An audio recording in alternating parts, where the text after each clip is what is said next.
What is a video game? I'll discuss what I feel is a good definition and explain my logic to the best of my abilities. I usually ask for feedback on these videos as well, but this time I mean it more than ever. Let me know what you feel defines games and if your definition is different than mine. I also normally speak quite quickly in these videos, but I'll slow this one down because we're dealing with a pretty heavy topic and missing points will be very easy in this one. But first, my opinion. I'm Tarmack and this is an unabridged version of Feature Creep.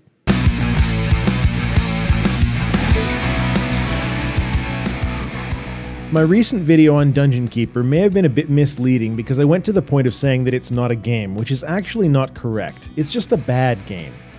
There have been a few titles in recent memory which have stretched the game experience to its limit, and I thought I should clarify my stance on why I believe it is an important distinction to make.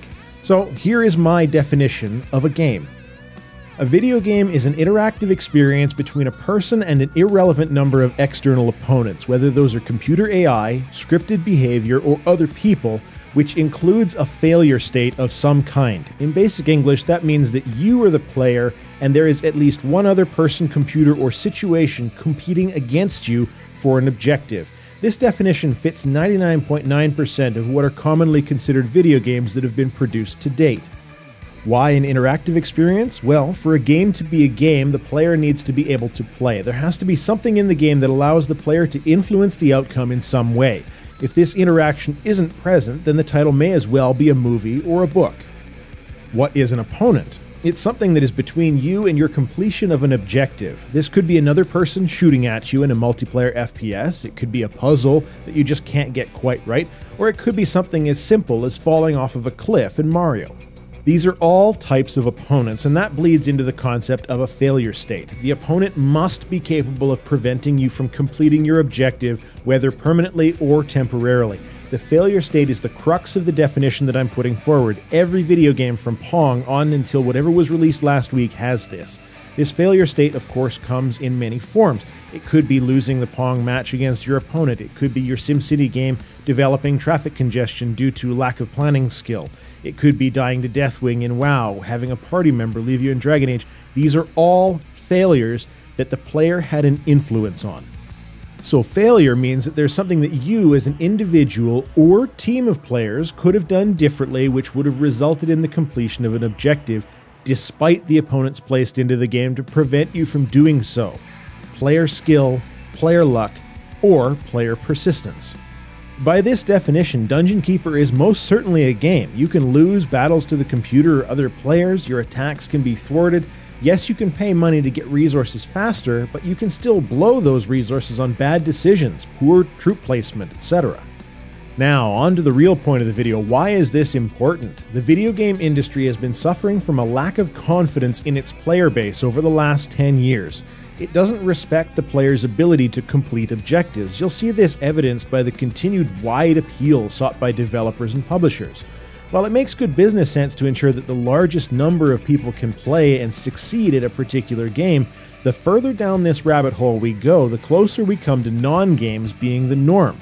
Especially when you consider the cost of non-games being substantially less because there's not as much programming and you don't have to spend as much time doing quality assurance because the player influence is not a factor in the design.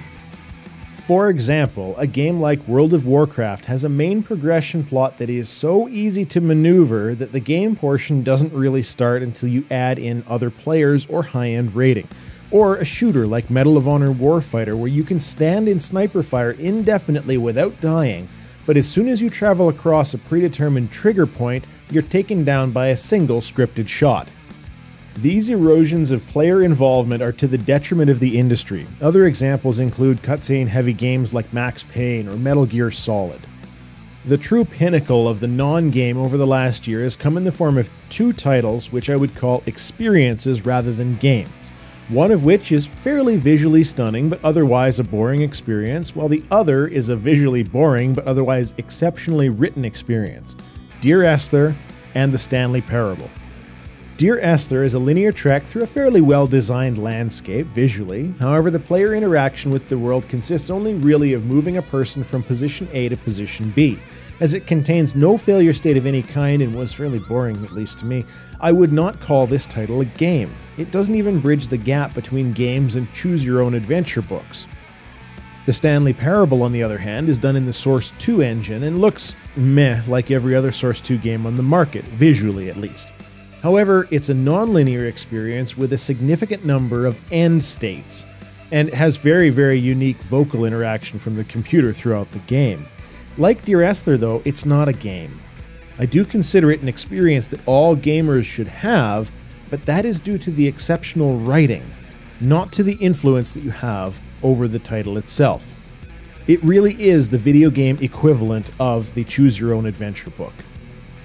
Another example of a non-game is The Simpsons Tapped Out. There is no failure state. All that you're doing in that game is collecting resources, placing down buildings, and cleaning up nonsense. So in truth, it's actually worse than Dungeon Keeper because even though it's not as predatory, it contains the same free-to-play cost nonsense, but without the basic video game behind it. There's also any number of Facebook games like Farmville and etc. Now, there is one area that I can already feel the arguments building up against my point, talking about the failure state being the crux of a video game. A game like Monkey Island, for example, or many other non-death adventure point-and-clicks. It is worth mentioning on a semi-related note that you can die in Monkey Island, though most people lack the 10 minutes of patience to let Guybrush drown. The counter to my point says that since these titles only have forward-moving progression, you cannot fail. Forward-moving progression means that no matter what you do, barring computer crashes without having saved recently, you can never lose progression, and in the case of these titles, that is true. However, the failure state comes in the form of being stuck. If you as a player cannot figure out which item to rub against which other item in order to progress, in effect, you are operating out of a failure state. And as long as you are persistent, that state will only be temporary. Yes, some of these games have a very interesting logic behind certain item combinations, but the concept of failure state still exists here. What is essential at all points along the path in game design is these two things: the concept of a player who is in control of some aspect of the title, and the failure state where the player failed permanently or temporarily to complete an objective. If either of these two elements are removed, an experience ceases to be a game. My reason for talking about this at length is because, as I mentioned, I see erosion away from these concepts. I see developers choosing to remove player interaction in favor of more frequent cutscenes, more frequent rail aspects of design.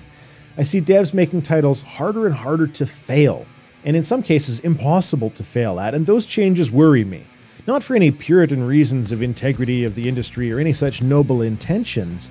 I'm in it for my own video game future. I don't want to see the game industry move significant resources in the direction of interactive movies or other experiences that aren't games. Why? Because it means fewer games for me to play. It's that simple. I want developers to remember that it is the actions of the player that need to impact failure or success in the game. The more involvement from us that you take away to show cool cutscenes or fancy features, the less of a game it becomes every single time. Now, I know that I can be a bit verbose at times, but I would like to discuss this with you. Let me know what sorts of things that you believe make games what they are. What other non-games, for example, did I not mention? Do you feel that this discussion even matters? I will try to make sure that I respond to all comments because I think that this concept and this topic has real value. It's worth discussing. Thank you very much for sticking through this rather long Feature Creep episode. That's all I have to say. Tarmack out.